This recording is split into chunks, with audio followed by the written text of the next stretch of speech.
Says we're live, but let's double check. And we are live. We are live and on the air on Twitch and YouTube.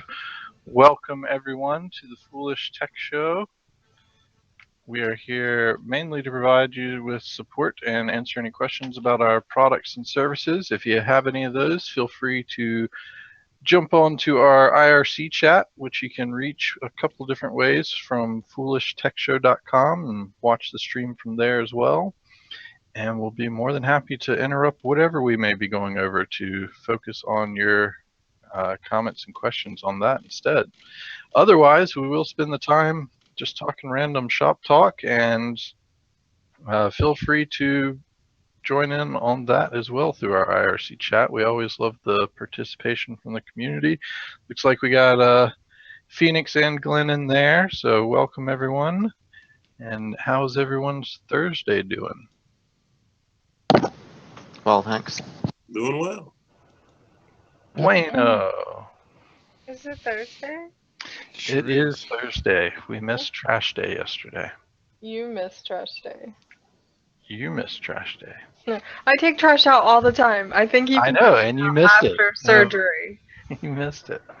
Anyway, looks like Phoenix has got a few links to start off the show with if we don't have any things about our products and services to go over. I did want to mention that we did do an update for Crypto Prevent V8 yesterday, which if you previously had a V7 bulk installer, you can now request and have a V8 bulk installer created so that you can customize all the features and options, and there's even quite a few more features and options that you can customize over what the original bulk provided. So yeah, contact us at our support at foolishit.com, and we'll get you set up with a way to do that. Just keep in mind that if you have a V7 installer, it should automatically install to version 8, and there's some command lines that you can pass if you want to enable, disable features past that. Otherwise, it would be a $25 charge to make the V8 installer, which you'd have to make a custom payment prior to receiving that. So just to keep that in mind. Yeah, so we think it's working fairly well. We also fixed a couple other possible registration issues and a spelling mistake, I think, on this release. So good stuff there. Oh, and another one that was important was, and it's important to get this information out because we didn't realize it, and the person that it reported it to us didn't realize this either, but apparently if you're on a domain and you have folder redirection enabled, you cannot disable the Windows script host. That essentially ends up forcing Windows to take like 10 minutes to log on. We thought because of the script redirection or the folder redirection, so like they had their users on roaming profiles and the My Documents and various folders were redirecting to a network share. We thought initially that it might be Folder Watch that would be causing that problem, but it turns out that it was actually Windows script host. And Michael, do you have any more details on that? Yeah, that's pretty much it. I'm not quite clear why disabling the script host should cause that, the delay. I mean, this was it turned out to be a almost 10-minute delay in logging in. So they would log in, hit enter, and then it would go to please wait, and that please wait would remain on the screen for roughly 10 minutes. No kidding. And then it would finally log in. I did several tests, as Brent mentioned, with Folder Watch. And then I discovered that turning it off immediately resolved the problem, and you could even re-enable Folder Watch. And that was totally unrelated. It did add a tiny fraction of a bit of time, a few additional seconds for the login, but nothing dramatic. At any rate, the expected thing would have happened would have just the scripts wouldn't have run, but I wouldn't have thought it would have caused the slowdown. Apparently it does. So we're just passing that on to anybody who's experiencing that. Please just disable that, and it'll go back to normal. If you have a login script, you would expect there to be consequences for, legitimate scripts. You would expect there to be consequences from not running them. So even if it was doing the desired behavior of not increasing the length of the login, but just blocking the scripts from running, that still obviously wouldn't have probably been acceptable for that environment. So keep that in mind if you are on a domain. Yep. And yeah, so that's pretty good there. And I think that's all the important news from that side of things, unless did we have anything else we wanted to mention there? We still are doing the 50% off sale, so if you haven't gotten bulk edition or white label or even D72 or D support suite, which is amazing price right now for any of those, definitely check out our site and take advantage of those coupons there. So with that note, I guess we'll check out and see what kind of things Phoenix has got going for us. And looks like he started off with Comcast is going to a mobile phone service bundle. I'm sure they'll be extremely good at customer support of that. Then he also put out that LeakedSouce Site that sold access to 3.1 billion passwords vanished after reported raid. That's not good.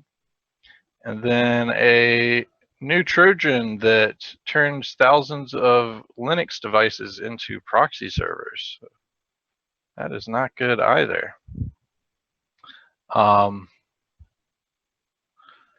Then I got quite a few things kind of relating to that Comcast deal. Is that apparently Verizon is looking at purchasing or merging with Charter. I am not looking forward to that. Oh, that would affect you, wouldn't it? Oh. Yeah, it would affect both me and Nick possibly. Charter's actually been a decent ISP for me while we're here. There's only that one time that the DNS outage that hit most of the Southeast and around the world had any issues. Otherwise, the internet's been fairly stable. If they were going to offer FiOS, but I had thought that their FiOS expansion had completely stopped. I don't know if you have any information on that. Now, I have some friends up in Richmond who purchased FiOS years ago and have been using it ever since. The speed-wise, it is really, really good, and they get a symmetric connection with it. So, they're having 100 up, 100 down, things like that, depending upon what they're paying for. My friends have loved that, and they've had no problems with it and not experienced any difficulty, and they believe the price is fair, and they're comparing it largely to Comcast, which is what is also offered up in the area. Those things sound good. Now, I cannot take advantage here, and in most other places in the country can't take advantage of FiOS because Verizon stopped their FiOS rollout a while back. So it's only in a few cities. If you're able to take advantage of it, that's great. But I do see it as a bad for you if FiOS isn't offered. Now, if perchance it is, could be a good thing. But yeah, I don't know if they're going to use it to try to get FiOS back up and running again, or what their plans are specifically. It looks like they're basically just trailing off AT&T, which just bought DirecTV. Well, there are subsidies for rural deployments of upgraded broadband infrastructures. So I think your area and John's might qualify as that. If that is we definitely don't live in rural areas. Oh, you don't? It wouldn't be considered a rural area at all, even if honestly, if you get cable broadband right now, you don't live in a rural area. Rural. Okay. Well, I don't see why Verizon would have any interest in, forking out like $1 billion to roll out FiOS to, Well, I mean, the FiOS rollout might be partly related to the problem of laying out fiber for that massive network. So they would be taking over a network that possibly already has a bunch of fiber already laid out. So that could be good and possible issue there. But it honestly, it seems more like they're just going after the customer base, because even with Verizon, I think it said they had where was it? Verizon has 114 million wireless customers, and then the Charter's television audience is 17 million, and the broadband business counts 21 million. So they'd be adding another lot of millions to it, 36 million or so, whatever 17 plus 21 is, to their current existing customer base. But also there's an update that I didn't see on this because I hadn't refreshed the page apparently, that CNBC reports that there are no significant talks going on between Verizon and Charter at this time. For now, we'll just have to wait and see if there's any movement one way or the other. So could just be talks in the wind. Somebody overheard something and thought something, but we'll see what happens. I thought this was pretty interesting news. I mean, not for the political basis that this probably occurred for, but just interesting news in general. Everyone should be fairly familiar with the Doomsday clock. I guess possibly the younger generations might not be. But apparently the Doomsday clock has moved to 2.5 minutes to midnight. So the closer that clock reaches midnight, the more likely there's significant global tragedies occurring. And the last time that it was this close to midnight was back in 1953, when the Soviet Union conducted hydrogen bomb tests following similar tests by the United States. According to the same graph that you're looking at, it looks like the 2015 tied with 1984, and it was worse in 1953. But I'm just following the bars on the line. But yeah, I'm not looking at a graph. I'm looking at an article that's describing it. But well, give or take, there might be a slight difference in the basically, right now we're closer to midnight than we've been since the mid 1950s. Has it ever been worse? I wonder. But that is relating to no, the closest was what I was telling you about, when it was 2 minutes from midnight. It only lost a half a minute from its previous time. That was the change. But that's all basically because of our new president. So we did the strategic arms reduction last week. When we did the strategic arms reduction back in 1991, the first one, we gained 7 minutes. We gained 7 minutes. I mean, we moved 7 minutes away from midnight. Yeah. So it does move in both directions. It would appear. Obviously.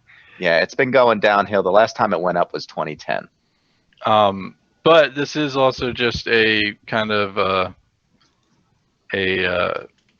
it's nothing like, there's nothing, it's not an actual clock, and it's just a symbolic reference of. Yeah, there's no absolute nature to it.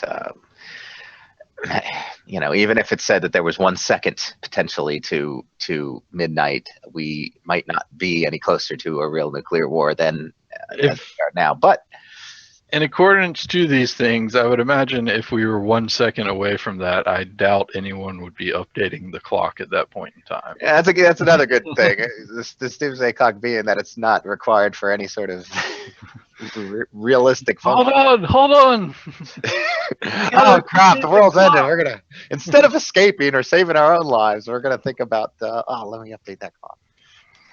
Glenn grew up during the period when the clock was 1 minute to midnight most of the time.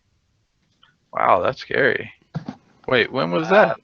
They were saying it was the closest to it was 2 minutes. When was it started? I don't think I'd ever heard of the Doomsday Clock. Started in 1947. Really? Yeah, I don't think so. Yeah, There have never been big. 1 minute to midnight. The closest it's been is I'm seeing 2 minutes to midnight.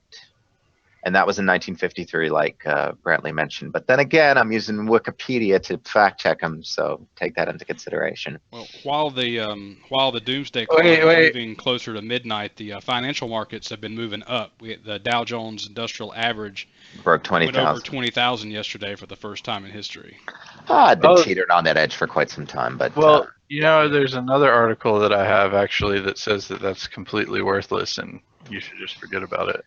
I would probably say the same thing about the Doomsday Clock. Yeah, it's a short-term snapshot, so you know it's. No, it's not even that. I'd agree, Proctor. I'd say the same thing. I'd say that a little more about the Doomsday Clock than anything else. It's a measure. It can be interpreted as a measure of confidence. The Doomsday Clock is backed by a bunch of scientists, whereas the DOW is actually 30 companies that were randomly picked because they're basically old and knew what they were doing with as far as companies are concerned. Then they take those stocks and then they divide it by a number that the committee that Dow Jones is like made up entirely, and they adjust that whenever they. But your stocks, your retirement plans. What is this about? Your retirement plans will benefit if the stock market. Is this TCP protocol? What? Glenn blames the media for his misdirection. But Glenn, I was actually, before Proctor brought up the Dow Jones thing, I was going to say that it's possible that your clock was 1 minute to midnight because you live in the future.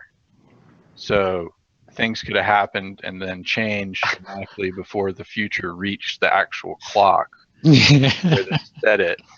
So in that time. How about maybe Glenn just always keeps his clock at 1 minute to midnight, no matter what time it is.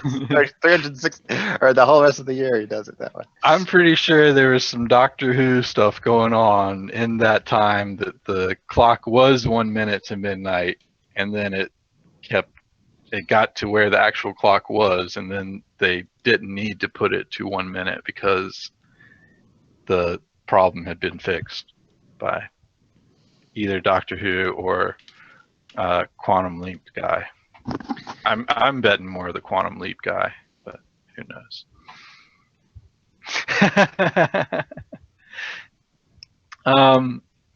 Anyway, I did post that thing about the Dow one, but that's not the one that I saw. It had like pretty graphs and all kinds of stuff that made it seem a lot more believable.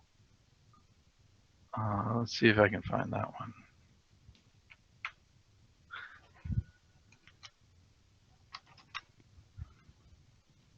Nope, because Chrome's history sucks. I should have installed that thing that took full page history snapshots. And I can't search the RSS thing easily either, so. Oh well, we'll move on. Speaking of Crypto Prevent and our 50% off sale, apparently a police department has lost years worth of evidence in a ransomware incident. Police in Cockrell Hill, Texas, admitted yesterday in a press release that they lost years worth of evidence after department server was infected with ransomware. No murder for you. Body cam video, some in-car cam video, some in-house surveillance video, some photography, and all of their Microsoft Office documents. 8 years worth of evidence lost. Aww. They believe it was probably Lockheed that hit them, and it's demanding a $4,000 ransom fee. After consulting the FBI, the department decided to wipe their data server and reinstall everything. Data could not be recovered from backups as the backup procedure kicked in shortly after the ransomware took root and backed up copies of the encrypted files. And they had no versioning and no. Yeah. I mean, that's just okay. You're going to store 8 years worth of evidence. You put in place procedures to make sure that evidence doesn't get lost. I totally blame this police department. Lack of funding or mismanagement, for this happening. But the crazy part, right? Isn't it crazy? The criminals are going to effectively not be put behind bars as a result of this. Possibly. I don't know how all that stuff would work out. It would depend on several things, I would imagine. I mean, it is just a local PD, right? So the widespread nature of it would it wouldn't be too bad. But let's see. I've never even heard of this town, so that's. Well, if you don't tell the criminals that you've lost the evidence, maybe they could, at least work out some plea deals. Yeah. Maybe. Well, but I guess that they would read the news as well, though, wouldn't they? Oh, they're lawyers. Not if they're in jail. Michael, did you just walk into a bucket?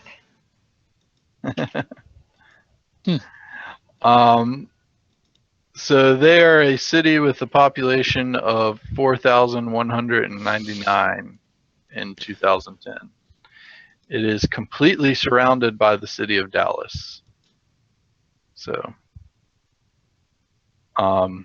yeah, and I guess that's something very important that we might not have made as clear or evident, because we've suggested that you should have backups, and backups will definitely save you in the face of ransomware. But you should definitely have multiple backups, especially if it's important stuff. And I know I have said this before, that if something is important to you, you want to have it in more than 2 locations. So the primary location they were using, their server, was the first location. Their backup was the second location, but they need to have it in more than 2 locations. So they should have had a third backup at least. And I don't see why you wouldn't archive year by year. Why didn't they have the last weeks or months or previous backup? I mean, at least they said they lost everything. They didn't even have a backup from a year ago to go back to. And that is probably the worst backup strategy you could ever have. Yep, and that's why Glenn said backup 3 times. But I say that the more important something is, the more locations you want to have it in. And I would consider that fairly highly important, that you probably would want to be, like what Michael was saying, probably just do a backup on a disk and then just have that disk. And then each backup from there, have that disk going forward. Like, just use a new one each time. Yeah, they're obviously overwriting, apparently, the same thing over and over and over again. I mean, and no. I mean, even some tiny ass shops, like a single, just some tiny institutions had weekly, they had a tape for every day of the week in their organization. Now, they needed to switch those tapes and swap them out and do other things to make that happen, but something like that would have completely saved it. They would have lost 1 day's worth of work. Yep. Yeah, on-site, off-site, online, and offline. All 4 of those backup methods could be easily attainable and set up and worth. How about printing all those Word documents out? That's another copy. Don't kill the trees, Michael. Well, that's true. But there are paper hard copies, you know what I mean, of things sometimes you can have. They tend to last longer. Oh, so this just came across the wire. I haven't had time to really look into it yet, but it looks like Microsoft is reportedly working on a new adaptive shell for Windows 10 devices. Huge upgrade for the Windows 10 shell. The new shell is internally known as C Shell, or Composable Shell, at Microsoft. It's going to be a really big upgrade for Windows 10 and how the OS works across different devices. And there was a lot more links from just that one on this article. and /dot, so I'll give you that.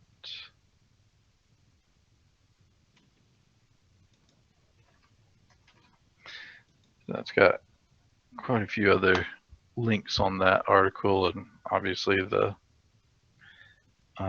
thing would be, comments would be interesting to read on /dot. So it looks like this is you know, going to allow them to more easily run Windows 10 on alternative devices like ARM and cell phones, or Surface phones, I should say, is probably what it's going to be.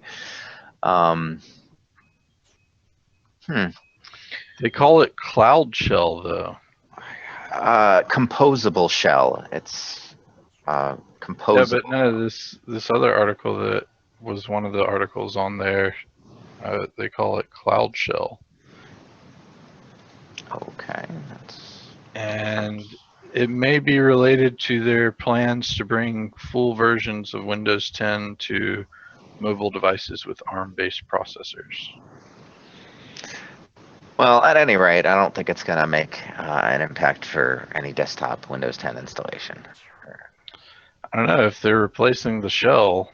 That pretty much affects all. I think this is by shell in this instance. They're the idea is to allow Windows 10 to adapt to the device.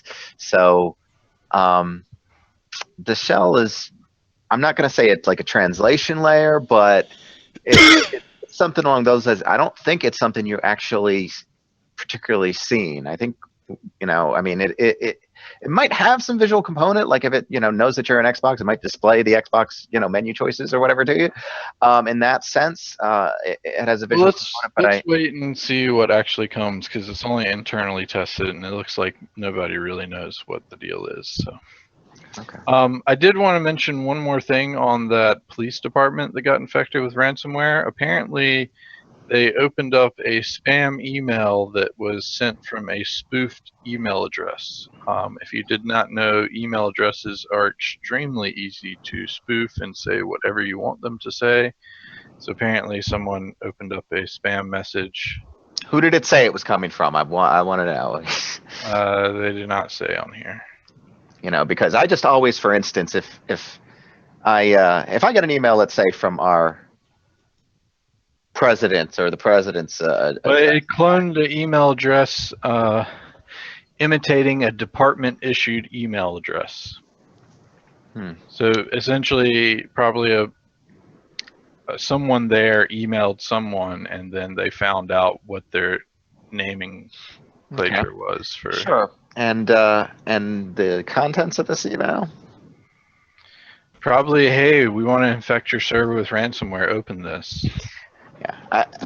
But if it was that kind of a targeted attack, I would be leaning more towards that it may be one of those open cases with evidence that's being stored on their server. Look, an email is one thing, and an attachment is different. Whenever an attachment comes to me, if I didn't specifically request it or are expecting it otherwise through some other means of communication, or corroborated emails otherwise prior to that, I wouldn't open it. Yeah, why? You know, there's other ways to contact. You can always verify. I mean, hey, I'll shoot. Let's say it came from Newegg, and I didn't purchase anything, and I got some invoice to open up from Newegg. I could shoot Newegg's customer service saying, "Hey, I got this invoice. I didn't purchase anything." Right now, at this time, you wouldn't be expecting an email that might have an attachment like, "Here's your W-2."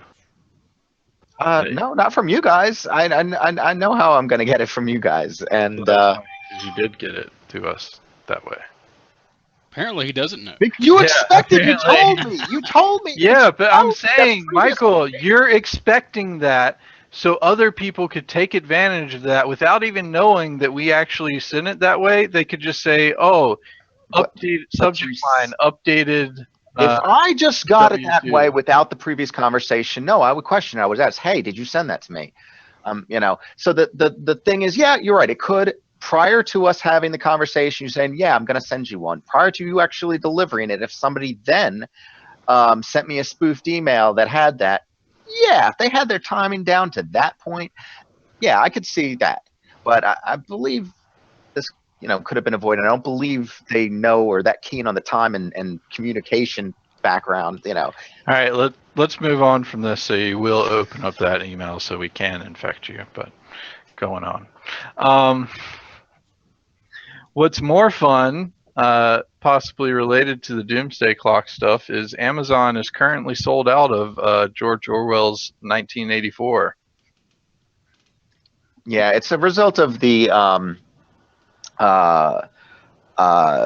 think it was a mention of alternative facts that I think it was Kellyanne Conway mentioned, and so apparently a lot of search terms pull up similar things from that book. There's terms like double speak and I forget all of them, but they're oftentimes used to refer to misinformation or in the case of this book, the authoritarian government that was ruling everyone, which some people are comparing to our current administration. But they actually have been talking about 1984 sales have been on the rise since November 4th or whatever.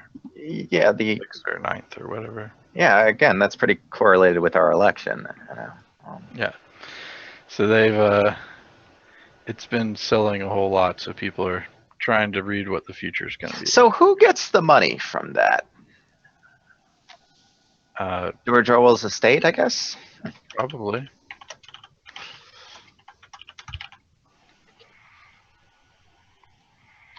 Well, I thought this was a really interesting article until I looked into it and found that there's actually no way to enable that stuff currently. I did find this other article that mentioned about them using it internally, but I was fairly excited to see that Facebook, at least it seems like it's going to enable YubiKeys for two-factor authentication, which I would also assume is probably going to be based off of U2F, so you can get any U2F key to enable your Facebook two-factor authentication, which currently I believe your only option is to use a mobile phone and texter authentication app. So that will be a step up, having the security key there. Yeah, but Phoenix, if you look around and can figure out how to do it, let me know, because I could not figure out how to do it. That first article made it seem like it was out and ready, but I couldn't.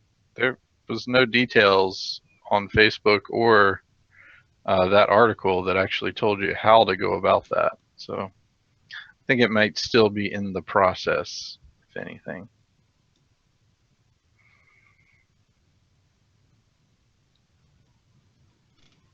Yeah, it's definitely not out yet from what I saw.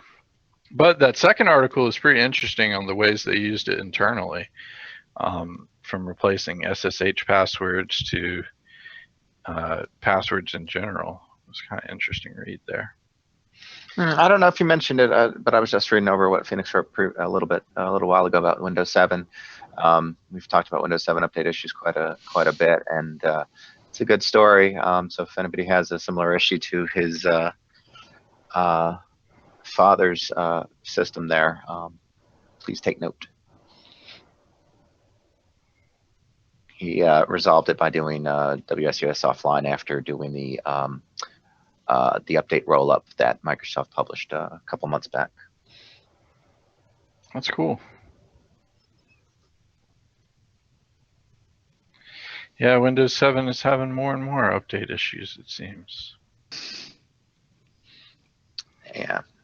I mean, but I gotta believe that Microsoft's doing this intentionally or trying to, I think they're still, despite their claims of pushing off on the forcing the upgrades to Windows 10 and all that stuff. I think they still want those Windows 7 users on Windows 10, as you might imagine, of course. But maybe they're trying to force it. Possibly, probably. Phoenix, if you can find a reference to that lecture, I'd be interested in seeing it. How they use YubiKey for SSH, Facebook, that is. That would be cool. I thought this was a fun story for our targeted audience here of computer repair people. 7 lies that you should never tell people fixing your computer. Nick, you'll appreciate the very first one. Don't say you restarted your computer if you didn't actually restart your computer. No doubt. And no doubt. second one was don't say you've made sure everything is plugged in if you didn't actually make sure everything is plugged in. Don't tell them. My mom. I love my mom. But I'm going to go ahead and interrupt the list right now because she had a problem with her Amazon Fire TV thing. And the remote, and it just wouldn't come, it wouldn't come on. So I walked it through unplugging it, and this was, by the way, this was like days. I'm a bad son. This was like 5 days before I got back to her, and it was she still had the problem, so I walked her through unplugging it, plugging it back in, the power, just switch off the strip, and everything's good. But I went over this, change batteries. It sounds like a remote because the thing came on, and then it just went to the screensaver and it wouldn't respond to the remote. And I'm like, well, and then the screen just went blank. So I'm like, well, you can't. You've got to. Did you check the batteries? And she said she did. And I was like, well, check them again. We went over all this mess, and I was like, well, the batteries in that remote are supposed to be in the same direction. It's like weird. And she's like, okay, they are. And then, like 5-10 times later of me asking her to check the batteries again, I was like, I read their issues with the post below the battery sticking, and all this mess, and nothing.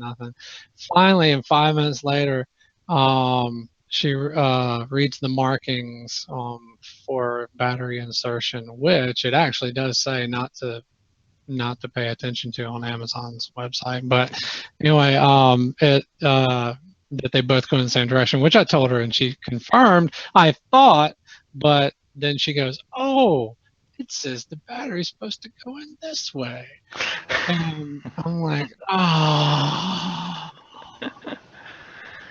Yeah, it really, I assure you, it took way longer than this story to tell that.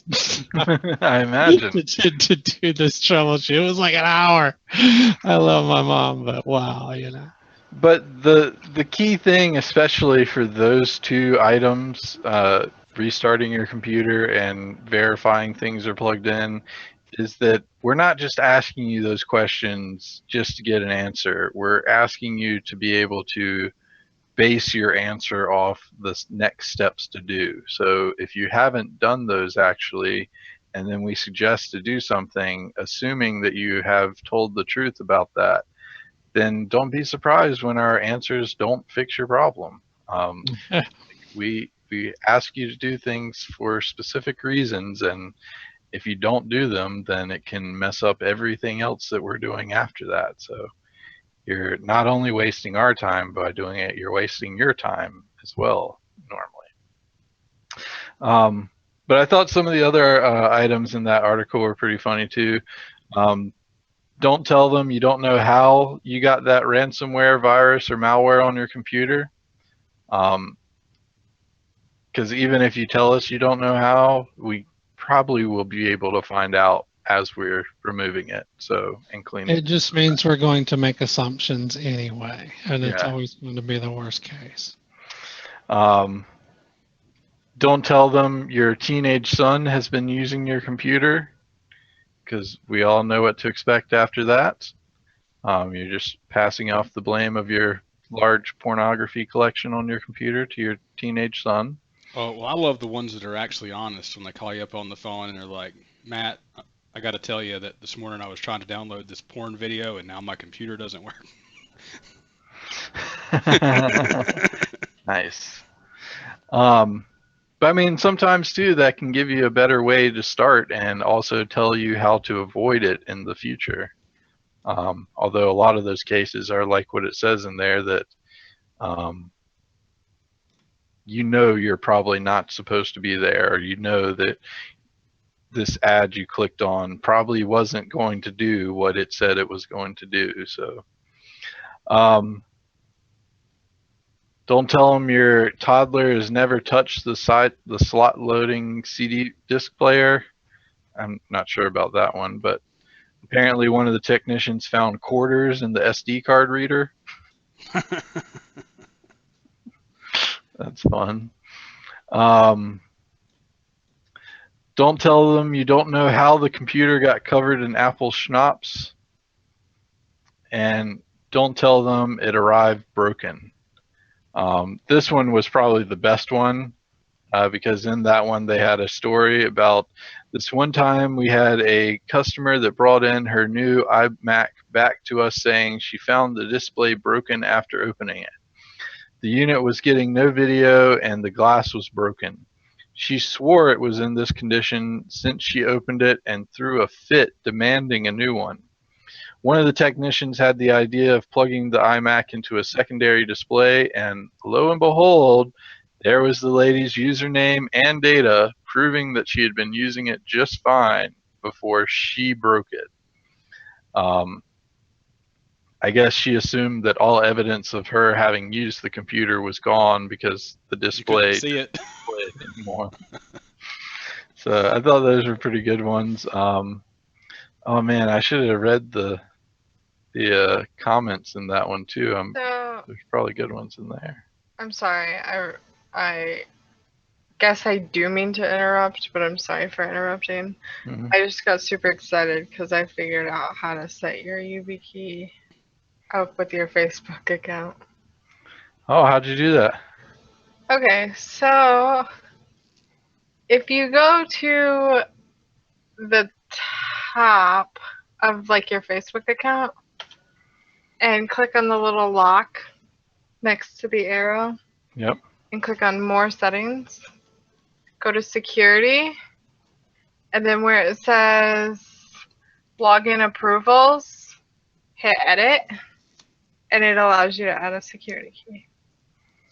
They added that because that was not there this morning. I'm sure they just added it. They have been rolling it out apparently because I looked at all of these settings this morning and it was not here. So Well, thank you. I'm voting with Johnny on this I'm one. pretty sure I set that up a while back. Like a while back. They just enabled Facebook. YubiKey on Facebook. It is a new. It wasn't a. It wasn't. I seem to remember that it was. It's just an authenticator app. That you getting That was what was up there before. Now they it's actually U2F. Yeah, it's the really? actual U2F stuff now. So the universal second factor is now available. And this morning it was only text message, code generator, and recovery codes. So, but thank you, Johnny, for checking and finding they did roll it out. I did look at it like right after that article came out. So they do roll out things in phases. That's what we did with Crypto Prevent as well. So okay, well, regardless of how long it's been there, it's there now. yes, so thank you for finding that and pointing it out to everybody. Oh, I didn't know. We'll add it to yours, Michael. Michael, yeah, don't worry about it. Then you can't log on without having a YubiKey because you threw yours away. So I just noticed that mine wasn't up to date yet, but Chrome 56 was launched and looks like they totally got rid of Flash in it and added FLAC support, and that's exactly what Firefox did recently as well too. So I don't know why this adoption for FLAC across the board, which is the free lossless audio codec. That's probably means that they're expecting some maybe some big service to offer FLAC content. I think that might already be an option on certain services. Sure. Google Music, I think, supports it, so maybe that's why. Yeah, it's probably why. They had said that we mentioned that a while ago that FLAC was coming. Well, apparently it's here. Cool. Are you linking your YubiKey with your Facebook account right now, Brantley? Maybe. Why? I was just Did wondering. my password show up somewhere? No, because your motion. Because I saw you move to hit the key. Probably. Uh-oh, Phoenix got a YubiKey screenshot.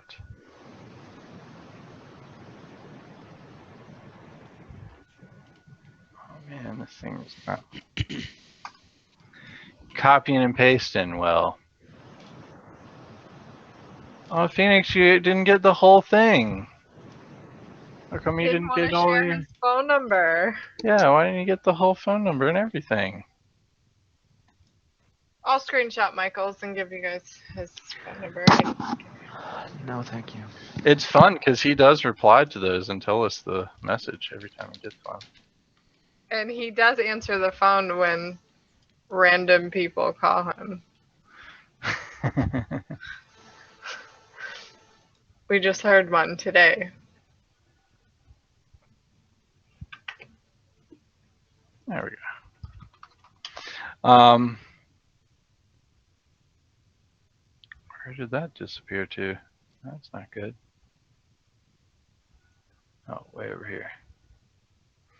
All right. So, speaking of Facebook, though, it looks like the press and public opinion has possibly won out again. Zuckerberg is reconsidering his lawsuits to force property sales in Hawaii. We had talked about that last week, I believe. Yeah, I had saw that as well. I was happy to hear him step back from that.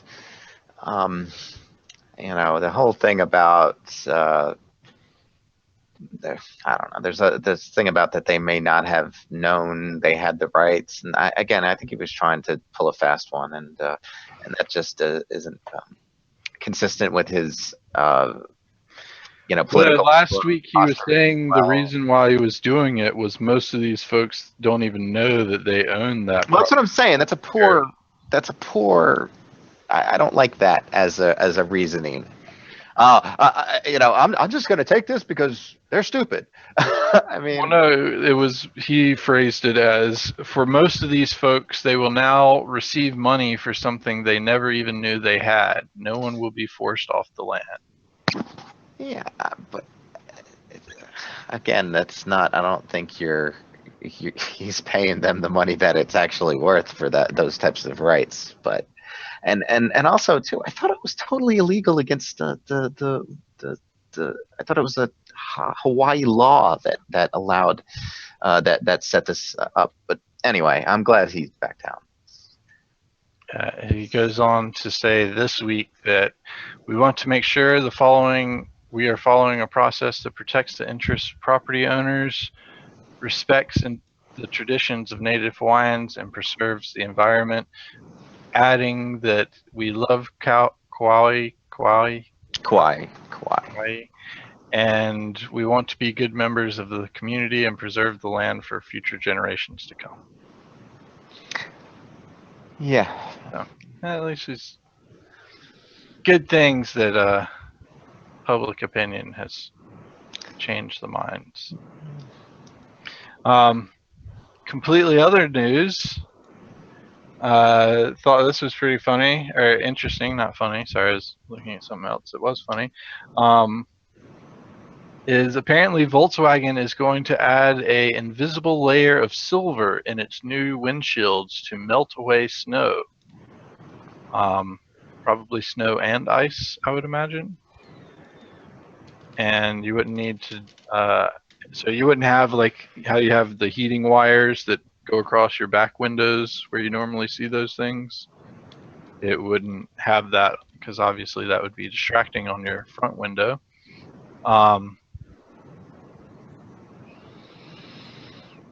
Yeah, so apparently they're adding silver, and they didn't give too many details about it other than it would be a $360 optional upgrade. Plus, it also has the added side benefit of reducing the sun rays into a car up to 60%. So it reflects up to 60% of the sun rays in the summer, which keeps your car around 15 degrees cooler. That's pretty cool.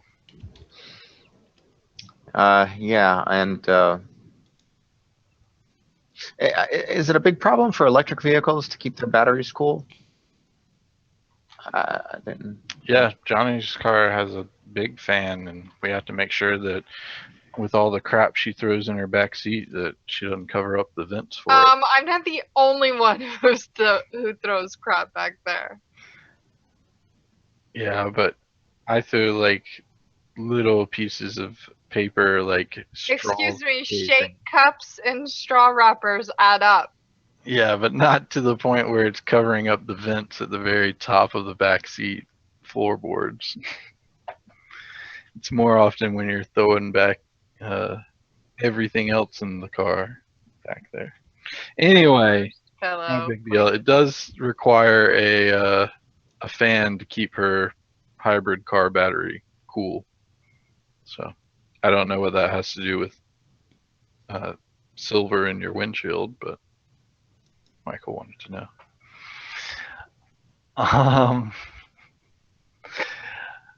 I thought this was a pretty interesting article. We've been talking about home automation and the slight expense that it costs as well here. This has a list of inexpensive gadgets to make your home more automated. The cheapest one looked like it was going to be probably the faucet adapter, so that you can add motion detection to turn your faucets on and off. Although I don't know why anyone would want to be doing what you have to do in public restrooms to get the motion stuff to go off in their bathroom every time they want to use it, but I guess some people do. They got a G-Wave wireless lighting control outdoor module. I thought that was this one was cool. And number 3 on the list is a First Alert motion sensing light socket. So it's like a light socket adapter that has motion sensor built into it, so the lights come on automatically when you pass by it. Thought that was pretty neat. Belkin's Wemo Insight switch, so it's just an adapter for your plug. I'm not sure why you would want a shower head with a wireless speaker built into it, but apparently that's one of them. And then, of course, the window cleaning robot and automatic curtain system. So if you're interested in any of those, there's some supposedly inexpensive ways to do that, and you can see from there.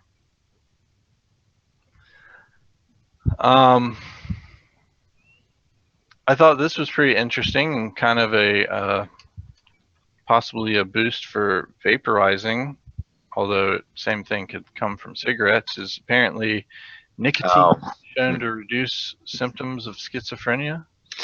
Yeah, this has been known for quite some time. For instance, it's been known that among schizophrenics, 80% of schizophrenics smoke. Okay, that's well above the average rate of smoking. So there clearly is something going on there, and this was, I'm glad to say they finally, kind of think they have some idea of what's going on with it. And so this appears to have been, apparently, if you're schizophrenic, you self-medicate if you're a smoker.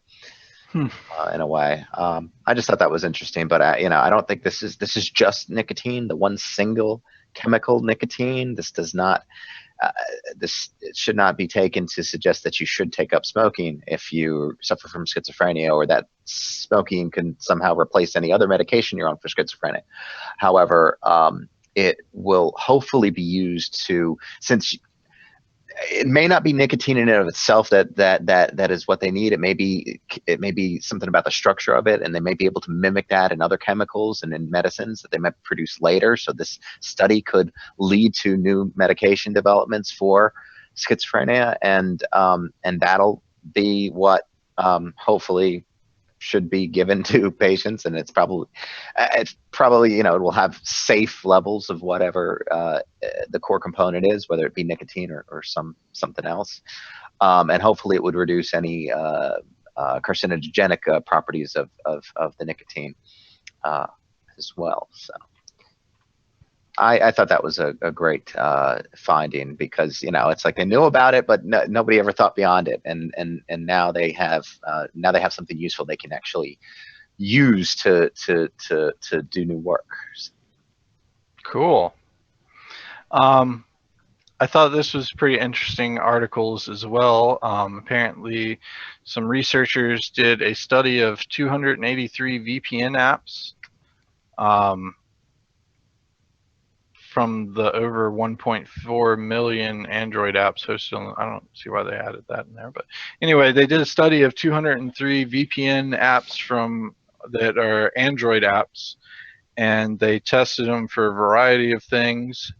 And I'm a little bit disappointed in it, because I looked through the data that they had, which was this page, and they don't have the full data. They kind of only highlight the bad things. So if you happen to be using an Android app for your VPN and you find that listed in here, you should probably get rid of it, because apparently they only talk about the ones that were bad and highlighted the ones that were bad. They didn't talk about the ones that were good and were doing what they were supposed to. But yeah, that's really disappointing. I'm sure you were looking to compare your chosen VPN in the set, and noting that it isn't in this data, so it's good. So I mean, that's a good thing, but I would like to see a breakdown, you know. Well, and Lifehacker also had an article about it as well, and I wanted to point out in the comments that the first person there said they tried private internet access based on Lifehacker's recommendation and found it was a waste of money. Although the supporting comments said, did you even try contacting their support? They would have helped you with whatever issue they had mentioned in their their support's good. Their support's good. And but they did say that they used TorGuard and they haven't had any problems with it, and that one was not found in that research data either. So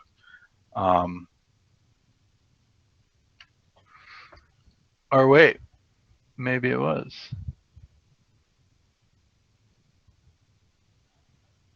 It only has a little mention there.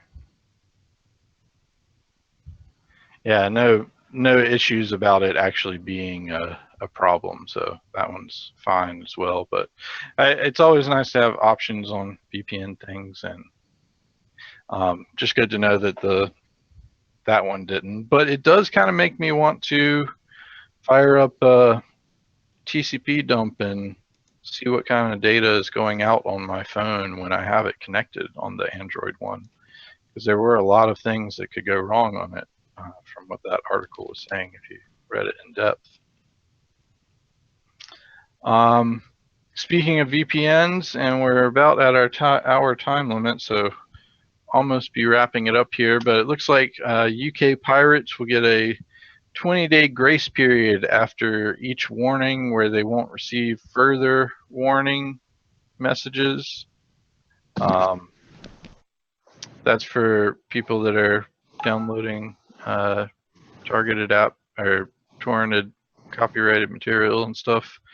But it's interesting to note that they get almost 3 weeks, where in the US, which our equivalent law gets us about 7 days. So yeah, that's the big thing I got out of that. And they also mentioned that all data is scraped from the database after 12 months. So if you infringe and then you get recorded in a database, then after 12 months, you're no longer in that database. Look, I kind of like that system of the, you know, automated purging. I don't want, you know, that type of data to be accessible forever. But, you know, obviously in the U.S., that probably they tack on much harsher things. They'd probably keep the data forever. And yeah, We obviously know how Unlikely. that they don't give you, a week. I mean,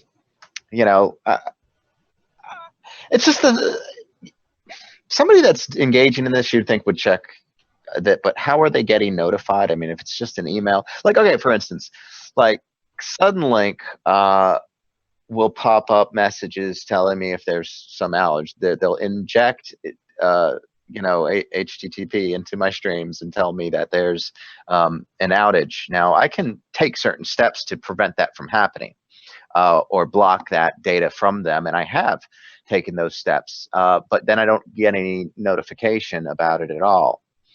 And so,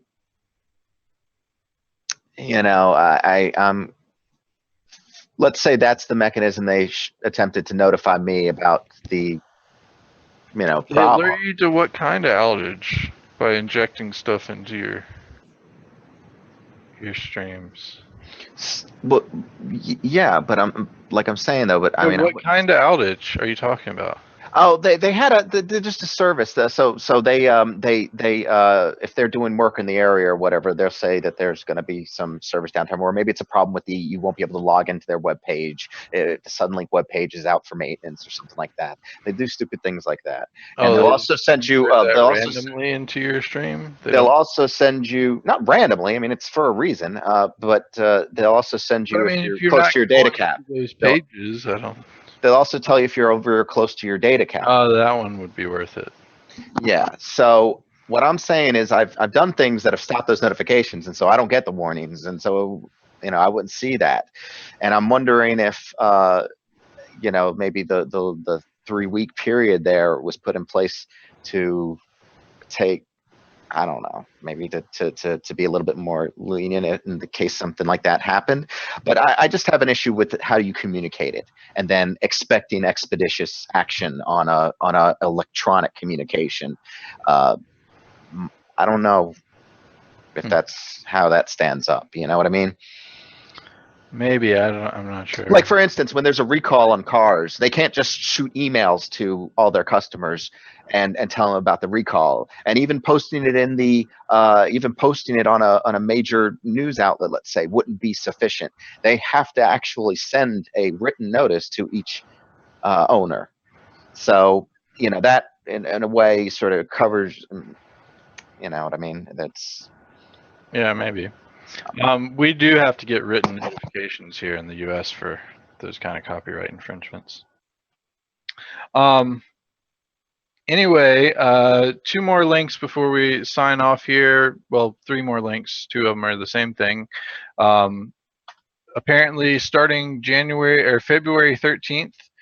The second one was not the right link, but this will be the right link. Starting February 13th, Gmail is going to start blocking .js attachments. So if someone just attaches a .js file and wants you to run it, which is a JavaScript file, which Windows script host automatically runs by default, Gmail is going to start blocking those attachments. So that's a good thing. Obviously, they can probably just get around it by zipping, but maybe they'll do the zip scanning stuff as well there. Well, there also, there have been ransomwares that have been known to provide a zipped attachment with a password, and that would typically completely prevent something like this from working. But of course, there are some less evolved ones that are just sending the JS attachments still, and that will go a ways to weed those out at least. And yeah. We'll see how it ends up working. Hopefully it will help some people. And then I got one last fun link for you. This person took a wrong turn on skiing and ended up going off the side of a cliff, and he survived. So it's an interesting thing to watch, and definitely I would have been scared. I'm not sure I would have skied down the rest of the mountain. I probably would have walked my butt on down. But yeah, it's pretty crazy that like you get to watch him fall off a cliff and then land and be okay. So that was cool. No injuries? It didn't seem that way. Whew. mean, So he sounded could okay at walk? the end of it. He could walk afterward? The video ended before that portion of it, so I didn't see anything about saying that he was hurt or anything of that nature, so I assume so. But I think that should probably wrap us up for today. We've gone well past our hour time limit for today, so we'll be back tomorrow at 6 p.m. for our Friday show. Again, we are here mainly to provide support and answer any questions about our products and services. If you have any of those in the meantime, you can feel free to contact our support via the various methods we have listed on our website.